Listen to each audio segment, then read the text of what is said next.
안녕하십니까. 2023년 5월 꽃마을 원래를 시작하도록 하겠습니다. 지금 유튜브로 들어오신 분들께서는 다른 동료 직원분들이 같이 볼 수 있도록 서로 연락하시어 많은 참석 부탁드립니다. 그럼 첫 순서로 신입 직원 소개를 하려고 하는데, 금일 5월 정규직 신입 직원은 없는 관계로 5월 생일자 소개로 바로 넘어가도록 하겠습니다. 5월 생일을 맞은 임직원은 총 7명입니다. 명단을 호명해드리며 호칭 생략하도록 하겠습니다. 진료부 최연아 과장, 진료부 유시경 과장, 내시경팀 허은수 사원, 내시경팀 조병훈 사원, 초음파팀 황여진 사원, 기초간호팀 이금숙 사원, CS팀 김소연 사원. 이상 호명한 7명 전원에게는 재단에서 소정의 축하 선물을 지급하였습니다. 5월 생일을 맞으신 분들 모두 축하드립니다. 다음 순서는 꽃마을 뉴스 시간입니다. 5월 꽃마을 소식은 김민호 센터장과 사업부 이채영 대리의 진행으로 이어지겠습니다. 잘 시청해 주시면 감사하겠습니다.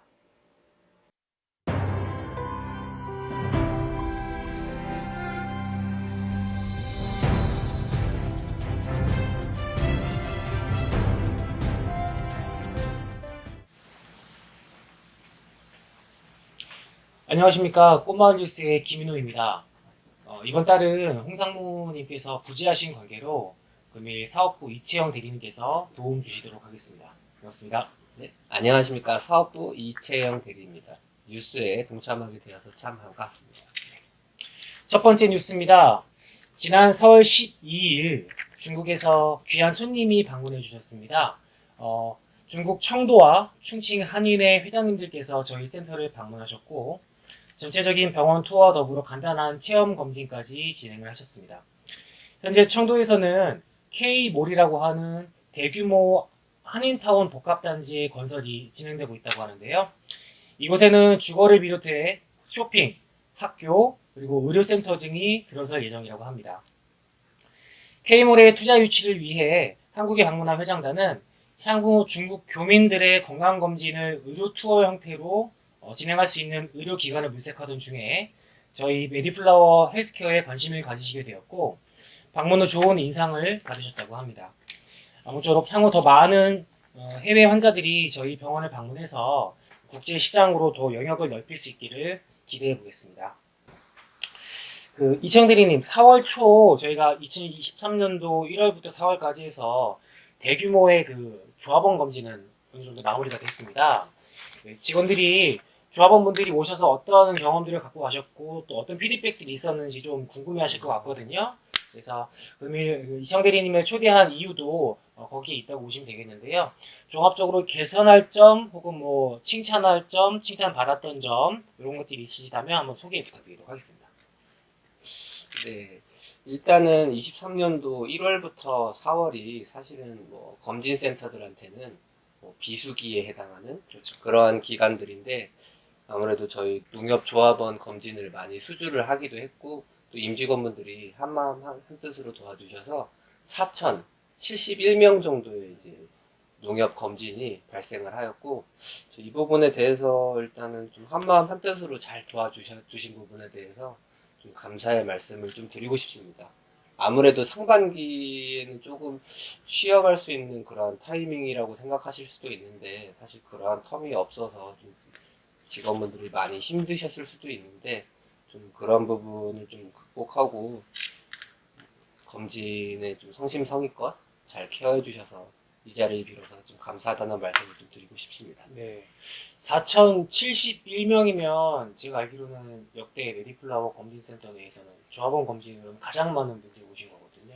네, 맞습니다. 말씀 주셨듯이 저희가 보통은 1분기 때는 비수기 기간으로서 조금 쉬어가는 텀을 가지는 기간인데, 올해 같은 경우는 조합원 검진으로 인해서 많은 분들이 정말 많이 고생해주셨고, 그리고 그에 따라서 많은 매출과 그리고 칭찬하는 점들도 많이 있었다고 하시니까 직원분들도 이것으로 많은 위로를 받으셨으면 좋겠고 정말 많이 수고하셨습니다.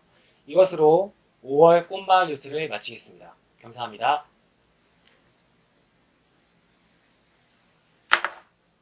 네, 꽃마을 뉴스 잘 보았습니다. 다음 순서는 매달 우수사원 릴레이 발표 시간입니다. 이번에는 순서는 8번째 순서로 지난 4월 원리회 때 소개해드린 것처럼 영상의학팀 한경영 부팀장입니다. 다같이 소감과 다음 우수사원이 누구일지 같이 들어보도록 하겠습니다.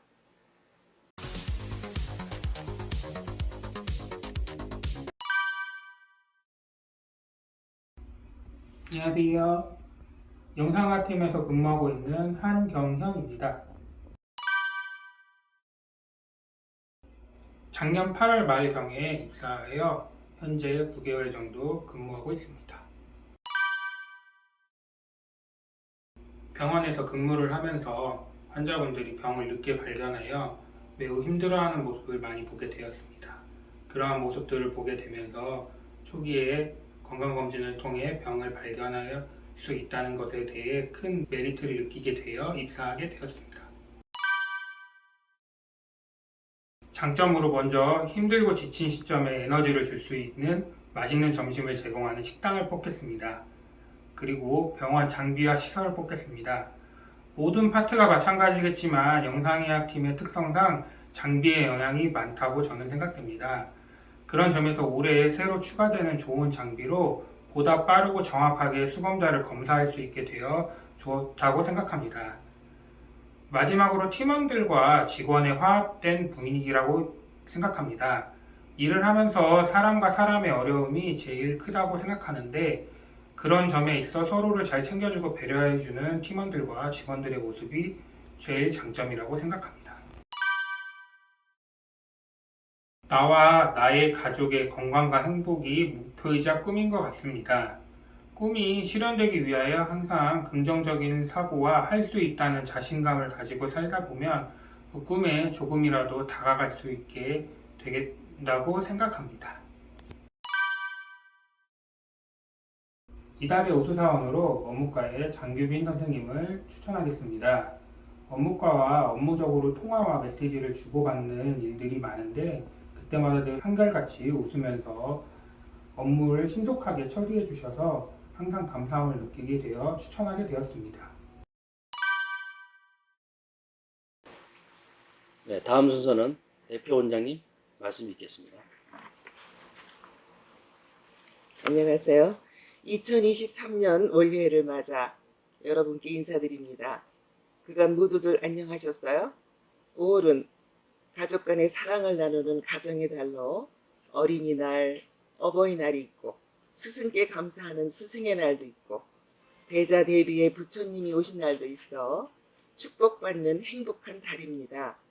또한 5월은 천주교에서는 성모 성월이라고 하여 성모님을 공경하는 큰 행사도 있어요.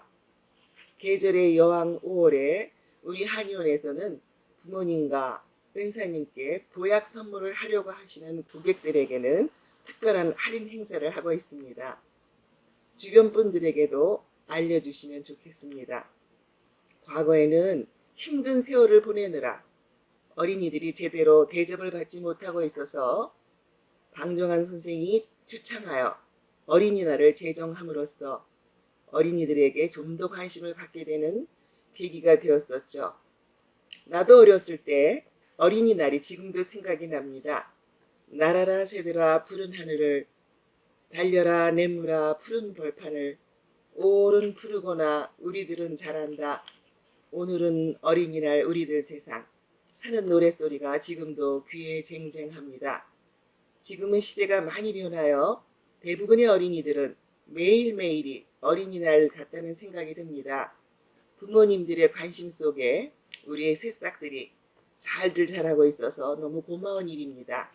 우리 어렸을 때 어버이날은 부모님을 기쁘게 해드리기 위해 카네이션을 가슴에 꽂아드리고 용돈 모은 것으로 작은 선물도 사드리곤 했었죠. 그때 흐뭇해 하시는 부모님을 보면서 너무 기분이 좋았던 생각이 납니다. 스승의 날 기억으로는 대전대학교 한의과대학 강의를 나갈 때 학생들이 스승의 날에 스승의 은혜를 합창하면서 축시를 저한테 지어바치는 행사를 했어요. 얼마나 쑥스럽던지 지금도 기억이 납니다. 아직도 그때 축시를 기념으로 갖고 있습니다. 부처님 오신 날의 연등 행사, 성모의 밤 행사 등 종교 행사도 일상에서 힘들었던 우리의 마음을 따뜻하게 녹여주는 큰 위안이 되리라 생각합니다. 이와 같이 계절의 여왕 5월에 여러 행사를 통해 적극적으로 참여하여 마음속 사랑을 가족과 이웃에게 마음껏 나누면서 행복한 시간을 보내시길 바랍니다. 감사합니다. 6월에 또 뵙겠습니다. 네, 대표원장님 말씀 잘 들었습니다. 다음 순서는 매달 업그레이드된 직원 여러분들의 질문에 대해 이사장님의 명쾌한 조언과 말씀을 듣는 테스에게 물어봐 시간입니다. 다 같이 이사장님의 말씀에 귀 기울여서 듣도록 하겠습니다.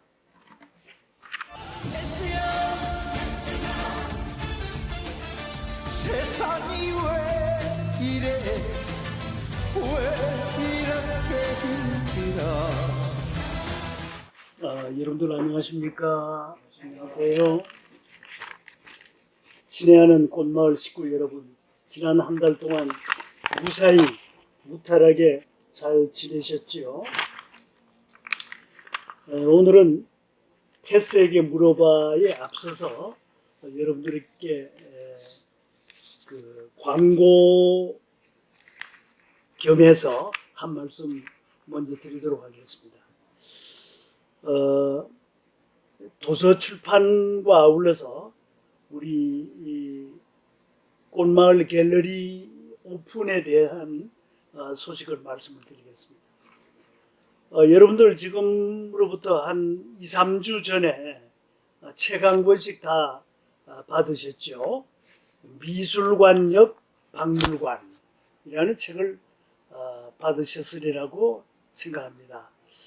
이 책은 제가 미술과 관련되는 세 번째 책이 되겠습니다. 두 번째 책은 지금부터 한 2, 3년 전에 그때 직원으로 계셨던 분들은 다 받으셨을 테고 그때 아직 입사하지 않으신 분들은 혹시 이 책에 관심이 있으시면은 여분이 아직도 있기 때문에 여러분들에게 드릴 수가 있겠습니다. 고미술의 매력에 빠지다라는 책인데요. 그게 이제 제가 썼던 그림과 관련된 두 번째 책이고요. 지난 25년간 수집의 세월을 압축적으로 정리한 책이라고 볼 수 있습니다. 그 다음에 제일 먼저 낸 책은 지금부터 한 4, 5년 전에 나온 책인데 마리아 관음을 아시나요? 이런 좀 특이한 책인데요. 마리아는 카톨릭이나 기독교에서 주로 이야기하는 예수님의 어머니 아니세요? 그 다음에 관음은 불교에서 이야기하는 관음보살을 이야기하는데 이 마리아하고 관음이 붙어서 마리아 관음이라는 독특한 신앙 형태가 일본에서 싹 트서 그동안에 상당히 오랫동안 지금도 다소 그 잔재가 남아있는 그런 그 신앙 형태인데요. 그것에 대해서 제가 또 책을 낸 적이 있습니다. 그야말로 여러분들 다 아시다시피 우리 병원장님이 별명이 삼신할미 아닙니까? 그래서 임신과 출산과 양육을 관리하는 그 여신이 삼신할미입니다. 한국에서는 삼신할미고 카톨릭이나 기독교에서는 마리아고 또 불교에서는 관음보살이고 이 특성들을 전부 이렇게 종합해서 저 나름으로 책을 냈던 것입니다. 그런데 제가 지금까지 이제 이렇게 세 권의 책을 내고 또 이렇게 그 최근에는 조그만한 갤러리도 이렇게 오픈하게 된 가장 큰 이유가 저 자신이 아니고 우리 명경의료재단의 데모라고 할 수 있는 한의학 박사 여성 1호 강명자 박사의 그간 50년간의 노고를 기리기 위한 그런 그 작업 중에 하나다 이렇게 볼 수 있습니다. 아시는 분은 아시겠습니다만은 우리 강명자 한의학 박사의 호가 여천입니다. 같을 여자 샘천자, 샘물 같은 사람, 샘물 같은 여자. 강명자 박사의 업적을 기념하고 기리기 위한 그런 작업이라는 것을 말씀을 드립니다. 20대 초반에 한의사가 되어서 70대 초반까지 열심히 진료를 해왔기 때문에 50여 년간이라는 긴 세월 동안 특히 불임과 난임을 중심으로 해서 진료를 해온 정말 오랜 세월이라고 볼 수 있습니다. 좀 더 깊은 내용은 여러분들도 좀 책을 읽으면서 한번 이해해 보셨으면 좋겠다는 말씀을 드립니다. 저는 우리 강 박사가 50여 년 동안 이 한의학 진료를 하는 동안에 저는 50여 년간 철학 공부를 하고 철학을 가르쳐 왔어요. 철학은 여러분들이 아시다시피 진리를 추구하는 거 아닙니까? 여러분들 인간이 추구하는 최고의 가치 세 가지를 요약해서 말씀드리면 진, 선, 미 아닙니까? 그 중에서 진, 철학이 가장 대표적으로 이 진리를 추구하는 그 진을 추구하는 그런 학문이라고 볼 수 있고요. 저는 그 철학 중에서도 또 단순한 이론 철학이 아니라 실천 철학을 50년간 해왔어요. 그러니까 실천 철학이라는 게 딴 게 아니고 윤리학이나 도덕 철학을 우리가 실천 철학이다 이렇게 이야기합니다. 그래서 윤리학이나 도덕 철학에서 핵심적인 가치는 뭐냐면은 선이라고 볼 수 있습니다. 선. 착하게 사는 게 뭐냐? 착한 게 뭐냐? 선을 추구하는 것이 그 윤리학이나 도덕 철학의 핵심 가치라고 볼 수 있습니다. 그러니까 제 50년 동안에 제가 그동안에 공부를 못 해본 분야가 뭐냐면은 미의 세계예요. 미. 아름다움. 아름다울 미자라고. 미인이라고 그러죠. 미담이라는 말도 있고요. 미술이나 음악과 같은 예술 분야에서 추구하는 게 아름다움입니다. 소리를 통해서, 그림을 통해서 아름다움을 추구하죠. 그래서 이 미에 대해서도 좀 관심을 갖는 게 좋겠다 이랬는데요. 그래서 이제 저도 미에 대한 추구를 시작하게 됐는데, 여러분들도 알다시피 서양 현대 미술은 추상화예요. 뭐 점을 이렇게 찍든가 아니면 이상한 도형을 이렇게 그리든가 해서 아름다움의 세계를 나타내는데 이게 너무 어려워요. 추상화는 아주 난해하고 난섭합니다. 우스갯소리를 이렇게 이야기합니다. 추상화는 작가 자신도 무슨 의미인지 잘 모른다. 그러니까 그것을 구경하는 사람도 모르지만 그린 본인도 잘 모르는 게 추상화가 아닐까 이런 생각을 합니다. 그래서 저는 서양 현대 미술이 아니라 한국의 옛 그림들, 한국의 고미술을 관심을 갖기 시작했습니다. 고미술은 구상화예요. 뭐 사람, 토끼, 산, 물 이렇게 우리가 알고 있는 구체적인 형상을 갖고 있는 그림을 그리는 게 구상화고, 그것은 우리가 미술 공부하는데 비교적 추상화보다는 쉽게 이해할 수 있는 것이라고 그렇게 생각합니다. 그래서 그러나 이 고미술도 공부하는 게 쉽지가 않습니다. 그래서 제가 찾게 된 것은 국립중앙박물관이에요. 국립중앙박물관. 그 이제 미술관도 있고 박물관도 있고 그렇죠.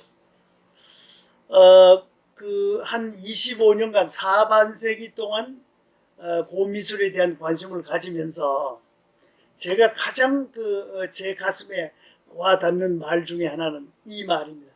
여러분들도 이 말은 좀 이해해 볼 필요가 있습니다. 아는 만큼 보이고 모르면은 구상화를 봐도 아름다운지 어떤지 잘 모릅니다. 그래서 아는 만큼 보이고 보이는 만큼 즐긴다. 그런 말이 아주 저 가슴에 와닿았어요. 그래서 뭔가 알아야 되겠다. 공부 좀 해야겠다. 그래서 국립중앙박물관에 가서 이 박물관 대학을 다니게 됐습니다. 국립중앙박물관에는 대한민국에서 그 고미술에 대해서 조예가 깊은 사람들을 초대해 가지고 여러 가지 강좌를 개설하고 있습니다. 그래서 일주일에 주로 2강좌씩 들으면서 제가 5년간 공부했기 때문에 저는 박물관 대학 5학년이다 라고 이야기를 합니다. 그래서 이제 박물관 대학 5학년 되니까 이제 조금 우리 고미술에 대한 눈을 뜨게 돼 가지고 좀 수집도 이제 제대로 할 수 있는 그런 최소한의 자격을 갖추게 되었습니다. 그래서 이제 드디어는 마침 이 5층에 장소가 조그마한 장소가 하나 생겨서 한의원 옆에다가 조그마한 갤러리를 꽃마을 미술관을 미술관은 그러면 너무 거창한데 그냥 그래서 갤러리라고 이야기를 합니다. 꽃마을 미술관, 꽃마을 갤러리를 꾸미게 됐습니다. 그런데 아까도 여러분들에게 말씀드렸지만 이 갤러리는 우리 여천 강명자 원장의 50년간의 노고를 기념하고 또 기리기 위한 뜻이 담겨 있기 때문에 여천 갤러리라고도 할 수 있어요. 그래서 여러분들이 이제 아마 그 5월 중순쯤부터 여러분들 우리 직원들이 제일 먼저 그 꽃마을 갤러리를 돌아볼 수 있는 그런 기회를 드리도록 하겠습니다. 거기 가면은 삼원삼재 작품이 있어요. 여러분들 대한민국 2000년 동안에 그림을 제일 잘 그린 사람을 우리가 삼원삼재라고 그래요. 단원 김홍도, 혜원 신윤복, 그 다음에 오원 장승업, 이 사람이 최고 천재들이고요. 그 다음에 겸재 정선, 그 다음에 공재 윤두석, 그 다음에 현재 심사정, 이게 삼재라고 합니다. 그러니까 우리 조선 사람들이 오랜 세월 동안 가장 그림을 잘 그린다고 생각하는 사람을 뽑으면 이 6사람, 삼원삼재. 이 사람들이 이제 그림이 여러분들 가보면은 뭐 좋은 그림은 이병철 가문에서 다 사가고 돈 많은 사람들이 다 사가기 때문에 저한테는 뭐 아주 좋고 큰 게 저한테 배당되질 않고 조그만한 거 이제 겨우 남아 있는 걸 제가 구할 수 있게 돼 가지고 삼원삼재 작품이 있고, 그 다음에 또 여러분들 가보면은 이 국립박물관에 가면은 사유의 방이라고 반가 사유상이 있죠. 그래서 우리 박물관에도 조그만한 그 사유의 방, 그 다음에 저는 또 기도의 방도 꾸몄어요. 우리 조상들이 나무아비 타불 관세음 보살이라고 수백 년 동안 기도하면서 나무아미 타불 관세음 보살, 아미타불과 관세음 보살을 굉장히 많이 불렀어요. 아미타불은 장생, 오래오래 살았으면 좋겠다. 관세음 보살은 자비, 장생과 자비를 기도했어요. 그런 게 있고요. 그 다음에 이제 여러분들 볼 수 있는 게 덕혜옹주의 초상화가 있고, 그 밖에 여러 전통적인 초상화도 여러분들이 볼 수 있고, 또 큰 대폭 그림으로 수화 김환기의 십장생도도 볼 수가 있습니다.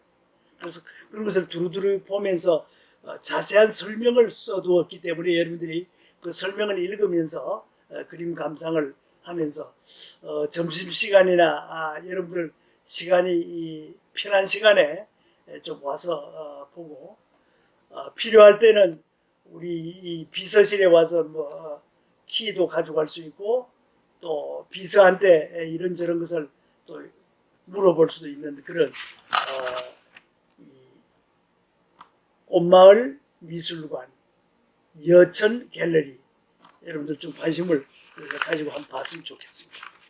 이제는 그 테스에게 물어봐 좀 말씀을 드릴게요. 꽃마을 원래회 인기 프로인 테스에게 물어봐도 시행된 지가 1년이 넘었죠.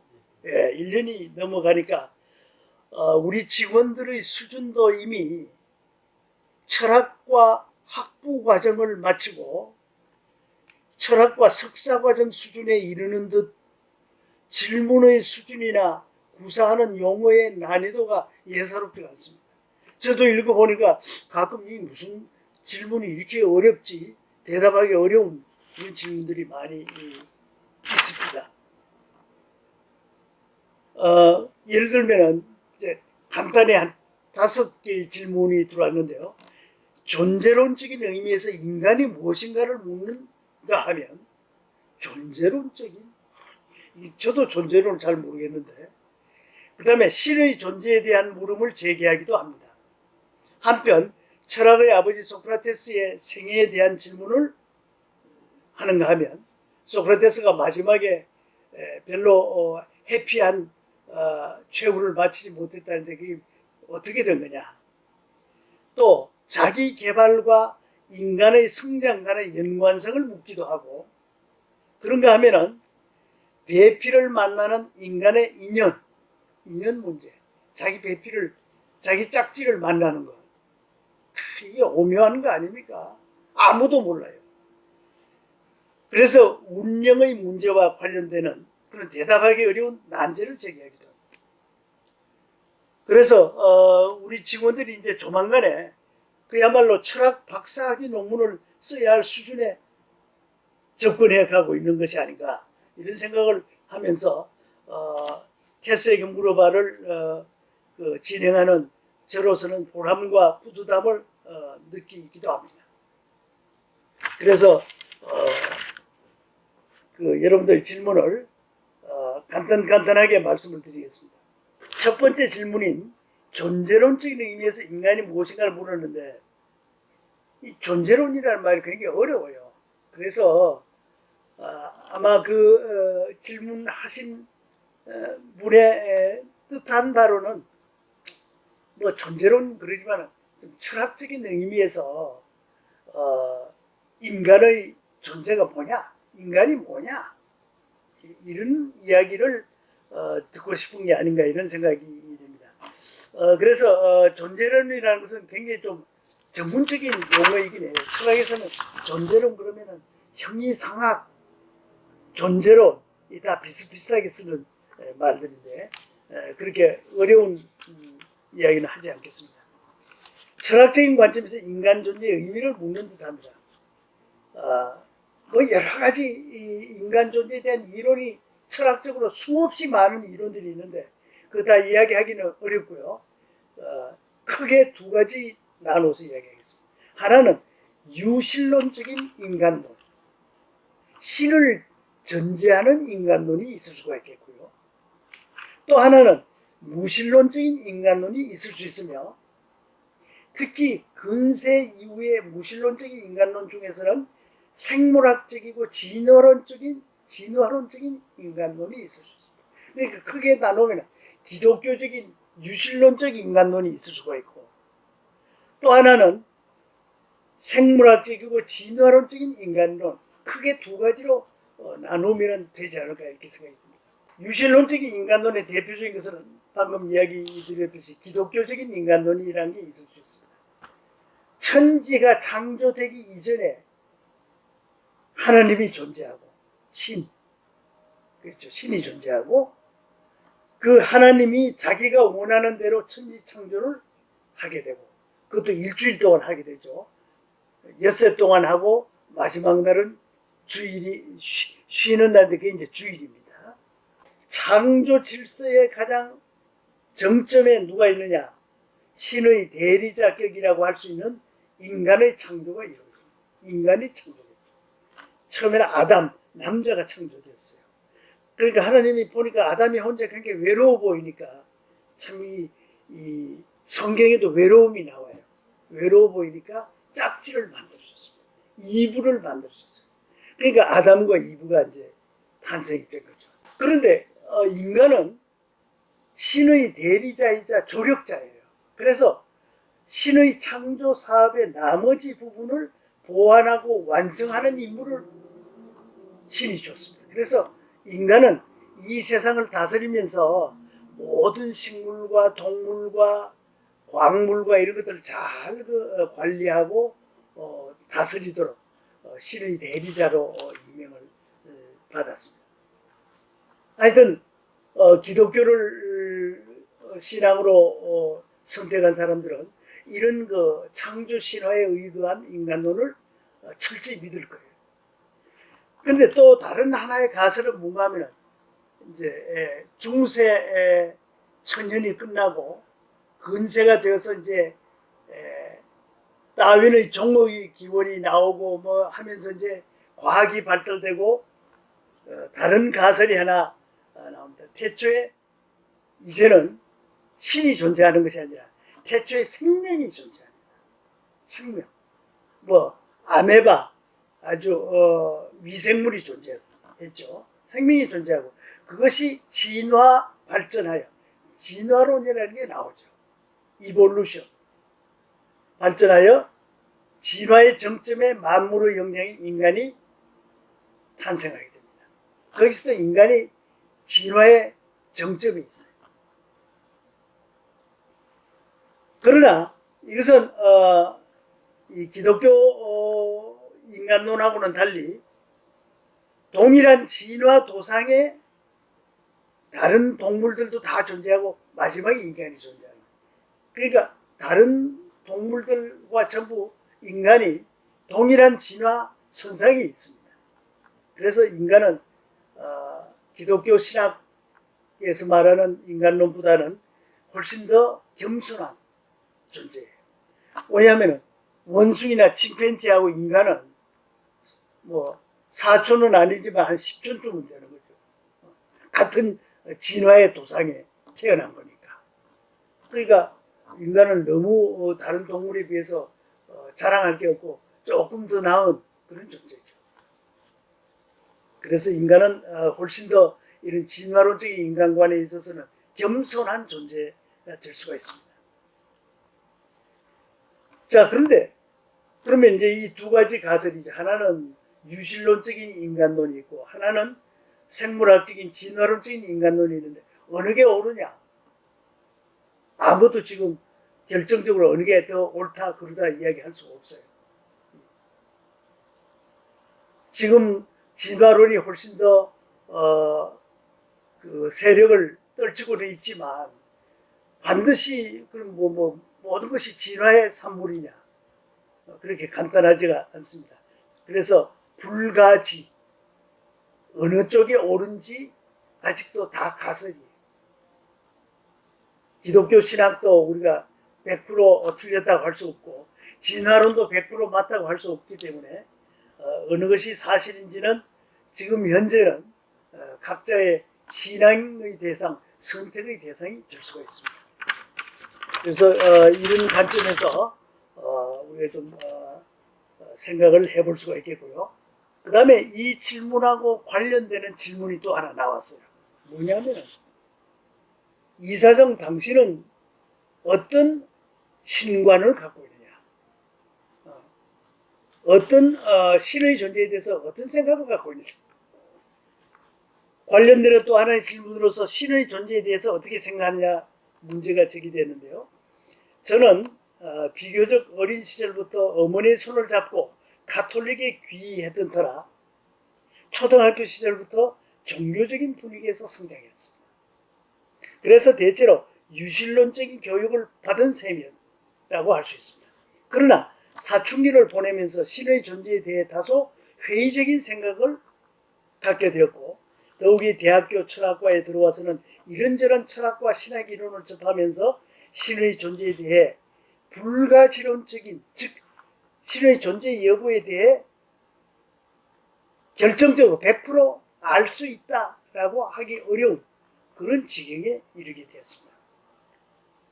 불가지론, 신의 존재에 대해서 신이 있다, 없다, 어느 한쪽 편도 좀 들기 어려운 어정쩡한 그런 입장에 있다고 할 수 있습니다.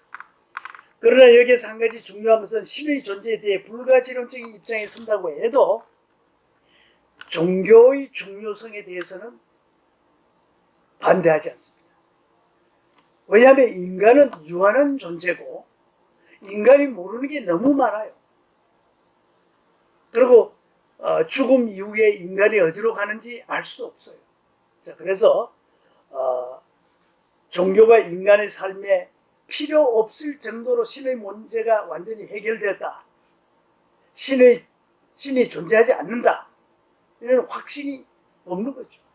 그래서 우리는 신의 존재 여부에 대해서 이런저런 상상을 하면서 종교에 또 귀의하기도 하는, 뭐 예를 들면은 불교에는 기독교 신과 같은 존재가 없죠. 유교에도 없습니다. 그러나 불교도 유교도 어떤 종교적인 의미를 함축하고 있어요. 우리가 죽은 이후에나 이 신의 문제가 해결될 수 있을지, 죽은 이후에도 해결될 수 없을지 알 수가 없습니다.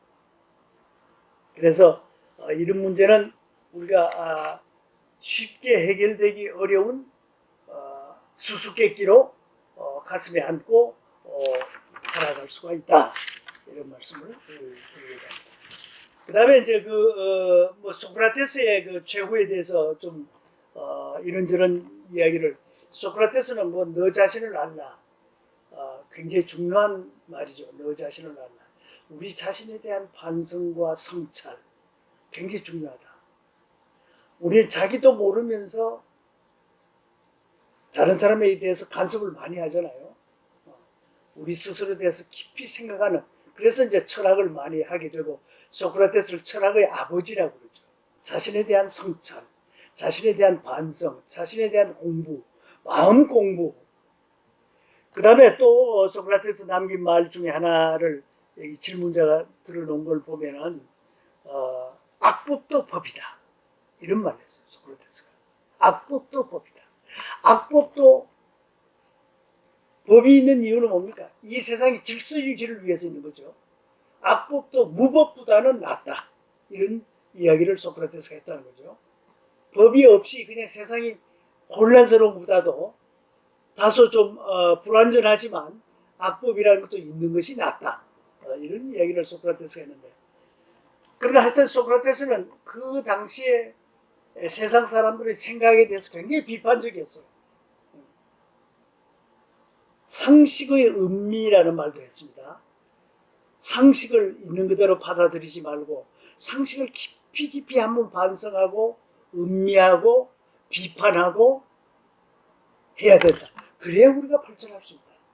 그러니까 상식에 대한 비판, 이렇게 이야기하니까 대부분 이 기성세대들은 소크라테스를 좀 이상한 눈으로 바라본 거고요. 또 소크라테스는 그 조상들이 믿어왔던 그 신에 대해서도 상당히 비판적이었습니다. 과연 그런 신이 존재할까? 히랍의 신들이 얼마나 많았습니까? 그것에 대해서 굉장히 비판적이었거든요. 그래서 하여튼 소크라테스는 그런 여러 가지 전통과 권위에 대한, 전통적인 권위에 대해서 상당히 비판적이었기 때문에 많은 사람들의 오해를 받게 되고, 그래서 예수하고 똑같이, 여러분들 성인이 4사람 존재하지 않습니까? 소크라테스, 예수, 공자, 석가. 4대 성인인데 이 동양의 두 성인은 편안하게 일생을 마쳤는데 예수와 소크라테스는 불행하게 인생을 마감했어요. 예수는 십자가에 못 박혀서 죽었죠. 소크라테스는 사약을 먹고 죽게 됐습니다. 사약으로 죽게 됐습니다. 그러니까 예수와 소크라테스는 자기의 신념을 위해서 희생양이 된 것입니다. 그렇죠?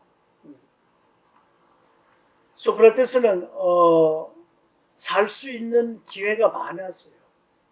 왜냐하면 친구와 제자들이 와서 당신이 얼마든지 도망갈 수가 있다. 도망가서 살아남을 수 있다. 그렇게 이야기를 했지만 소크라테스는 그렇게 비겁하게 그렇게 하지 않았고요.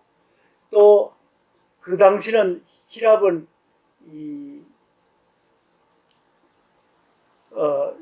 도시국가 아니었습니까? 그 아테네라는 도시국가에 살았는데 다른 나라로 다른 도시로 가면은 죽지 않아도 돼요. 그 도시국가를 넘었으면은 그 도시국가의 법이 구속력이 없어요.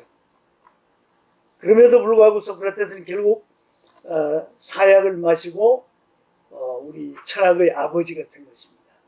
그래서 뭐 또 소크라테스에 대해서는 그 와이프하고 관계도 이야기를 했죠.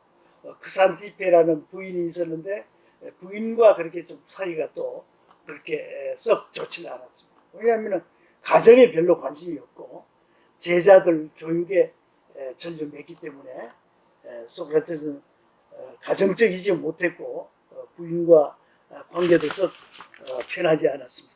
그 다음에 또 상당히 그 수준 높은 질문 중에 하나가 들어왔는데요. 자기 개발과 인간 성장은 서로 연관성이 있느냐? 뭐 어떤 것을 염두에 두고 이런 질문을 했는지 모르지만 저는 이런 식으로 받아들입니다. 자, 여러분들 우리는 그 여러 가지 능력을 타고나요. 그렇죠? 여러분들 자기가 타고난 능력 정확히 아는 사람 있나요? 모릅니다. 우리는 다양한 능력을 타고나고 그 중에 50%도 다 실현하지 못하고 죽습니다. 우리는 부단히 자기가 타고난 숨어있는 여러 가지 재능을 발견하려고 노력하고 그걸 또 개발하고 하고 그렇죠. 지적인 능력도 있고 감성적인 능력도 있고 예술적인 능력도 있고 또 운동과 관련된 신체적인 능력도 있고 수없이 많습니다. 과학적인 능력도 있고 철학적인 능력도 있고 우리는 자기에게 숨어있는 능력을 발견하려고 열심히 노력하고 그것을 또 개발하는데 성심성의를 다하고 이렇게 하는 자신에 대한 성찰, 자기에 대한 공부, 반성, 자기 개발을 통해서 우리는 인간으로서 성장하고 인격이 완성되고 부단한 자기 개발이 필요합니다. 그래서 게으른 모습, 나태가 나쁜 거예요. 나태. 계속 잠만 자고 시간이 있으면 그냥 즐기기만 하고 자기 개발에 신경 안 쓰는 거예요. 그래서 우리가 공부를 시키잖아요. 초등학교, 중학교, 고등학교, 대학교, 대학원, 박사학위 이건 다 자기 개발을 위해서 우리가 투자하는 것이라고 할 수 있습니다. 끊임없이 자기 개발을 위해서 노력을 해야 되고 또 요즘 자기 개발서도 많이 나와 있잖아요. 그렇죠? 자, 그래서 자기 개발은 여러 가지 수많은 자기 자신의 재능을 개발함으로써 우리 인간으로서 성장해 가는 것입니다. 끝으로 이 말을 통해서 제가 이 문제는 요약을 하겠습니다. 이런 말이 있어요. 백조, 여러분들 백조라는 새를 알죠? 아름답습니다. 아주 우아합니다. 백조의 우아함도 물밑에서 피나는 발짓 덕분으로 그 우아함이 유지되는 거예요. 인간의 성장도 끊임없는 자기 개발의 노력을 통해서 그 인간으로서의 성장이 유지되는 것이죠. 여러분들 그 스완송이라는 거 아세요? 스완송. 백조의 노래. 백조는 딱 마지막에 노래 한번 부르고 죽습니다. 그게 스완송. 마지막 백조가 부르는 노래가 스완송이에요. 그 노래, 아름다운 노래를 한번 부르기 위해서 백조가 남들 모르게 수없이 연습을 하는 거예요. 그래서 백조의 우아함도 물밑에서 피나는 발짓 덕분이라는 것을 우리는 기억해야 되고, 스완송, 백조의 마지막 노래도 피나는 백조의 노력을 통해서 이루어진다는 것을 우리 좀 기억을 해야 돼요. 그러니까 자기 개발과 인간 성장 사이에는 밀접한 관계가 있다는 말씀을 드리고자 합니다. 자, 그 다음에 이제 마지막 질문 하나를 더 하겠습니다. 여러분들 마지막 질문 여러분들 같이 한번 생각해 보겠어요. 이것은 언뜻 보면 좀 특이한 질문이지만 우리가 깊이 음미해 보면 많은 내용이 함축되어 있습니다. 이런 질문이에요. 우리 직원들 중에 누가 이 질문을 했는지 잘 모르겠는데, 결혼을 하고 아이까지 낳은 옛 여자친구를 잊지 못하는 노총각, 노총각이 옆에 있나 봐요. 노총각 지인에게 해줄 수 있는 게 뭐가 있을까요? 소개팅을 여러 번 해줬지만 번번이 잘 되지 않았어요.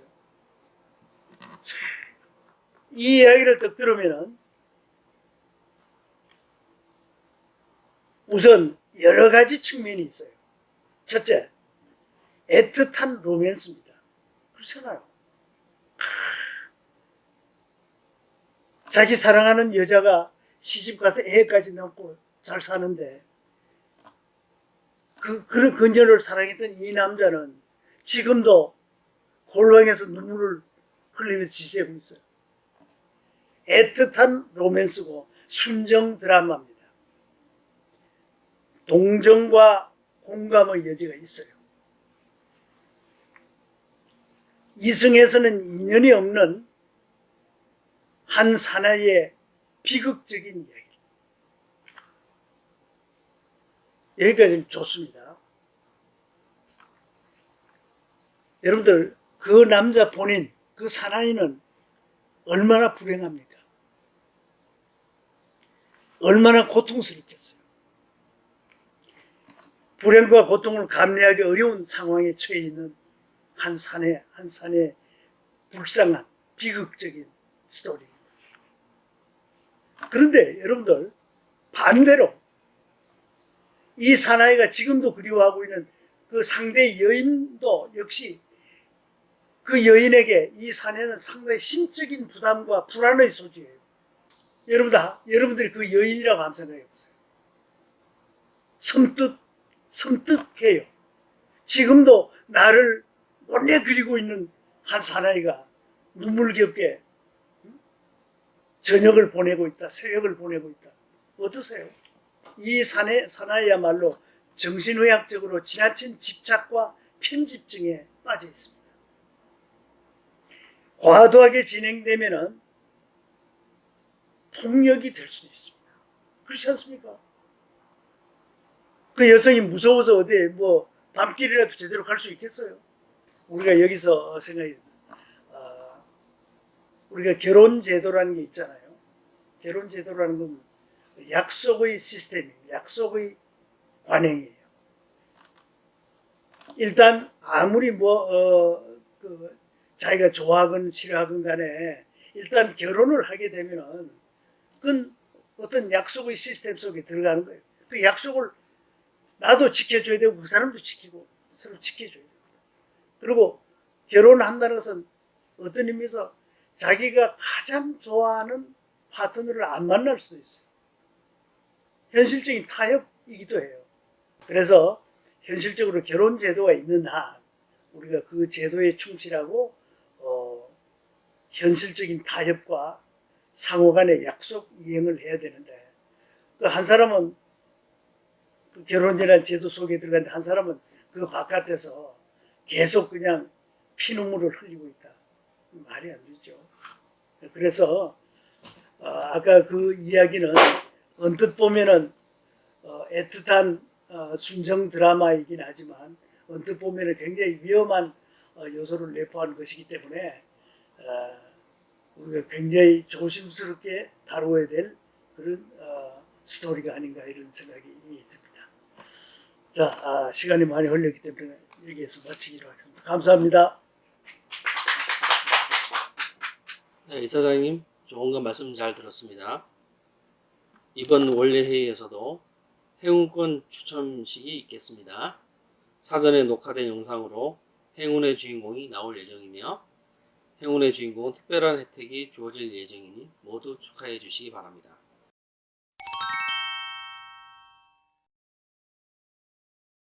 네, 이번에는 5월 꽃마을 원래의 행운권 추첨이 있겠습니다. 그럼 추첨에는 사업부 이치영 대리님께서 도움 주시겠습니다. 네.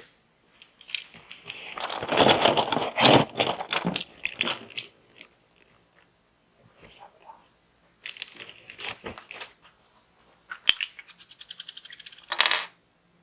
네, 축하드립니다. 결과지원팀 박지혜 선생님 축하드립니다. 그럼 이상으로 2023년 5월 꽃마을 원래를 모두 마치도록 하겠습니다. 수고하셨습니다.